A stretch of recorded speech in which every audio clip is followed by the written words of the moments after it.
Malgré l'espérance de vie courte des gladiateurs, c'était l'une des professions les plus prestigieuses de la Rome antique.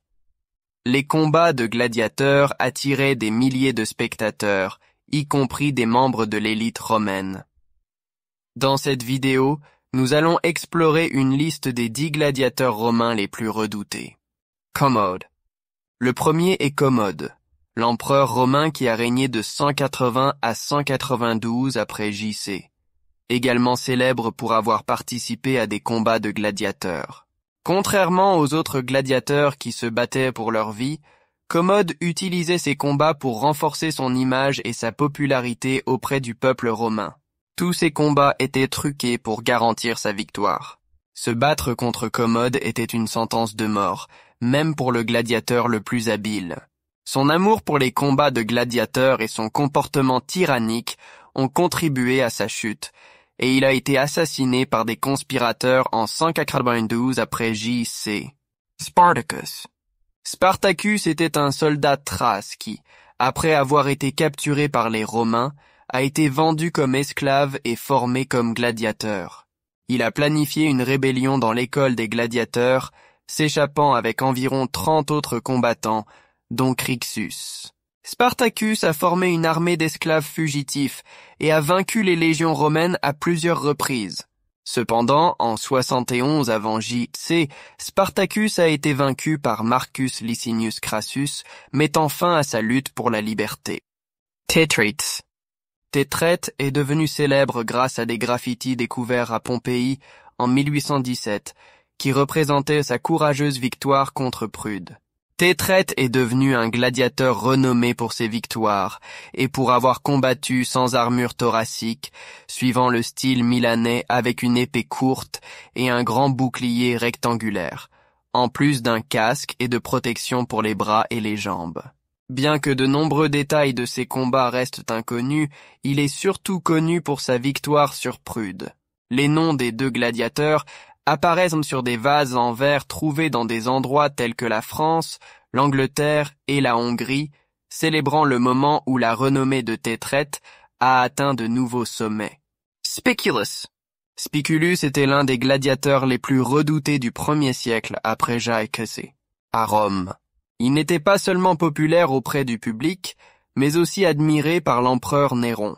Spiculus a remporté de nombreuses batailles contre des adversaires habiles, gagnant des palais et des richesses offerts par Néron, qui était si impressionné par lui que, lorsqu'il a été renversé en 68 après J.C., il a souhaité mourir de la main du gladiateur.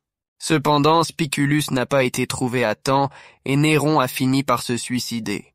Spiculus a également été largement représenté dans les œuvres d'art romaines. Hermès.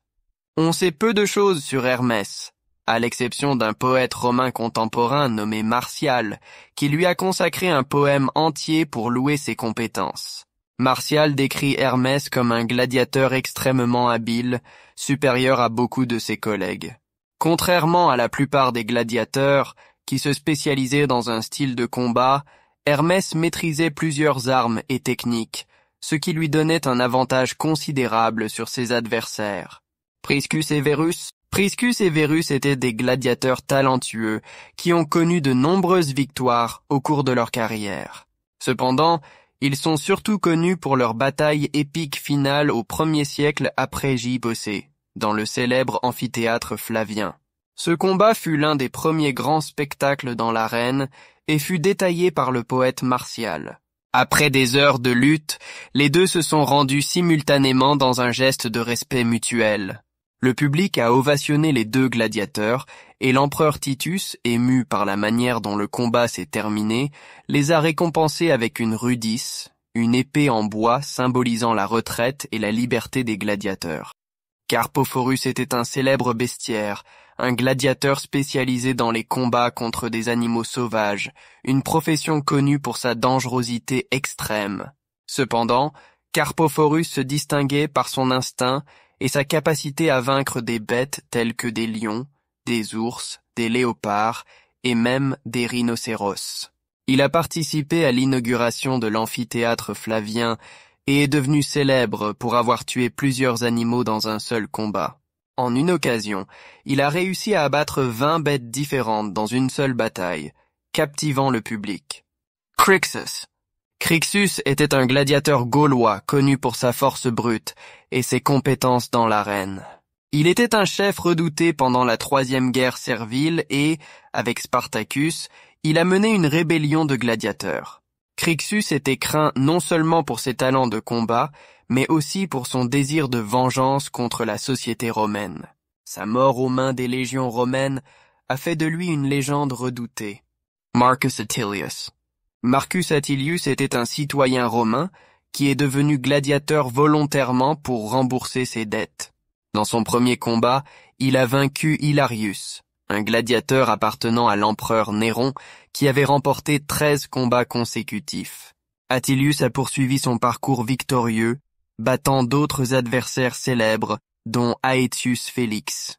Ses exploits ont été immortalisés dans des mosaïques et des graffitis découverts en 2007. Flamma.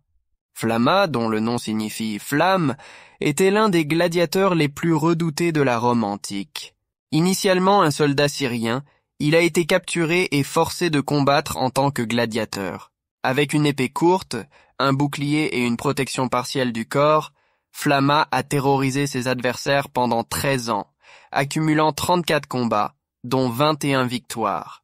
Il s'est vu offrir la Rudis sa liberté, à 4 reprises, mais il a toujours refusé, préférant continuer à se battre. Si vous avez aimé cette liste de gladiateurs, n'oubliez pas de laisser un like, de vous abonner à la chaîne et de suggérer des thèmes pour les prochaines vidéos. À bientôt.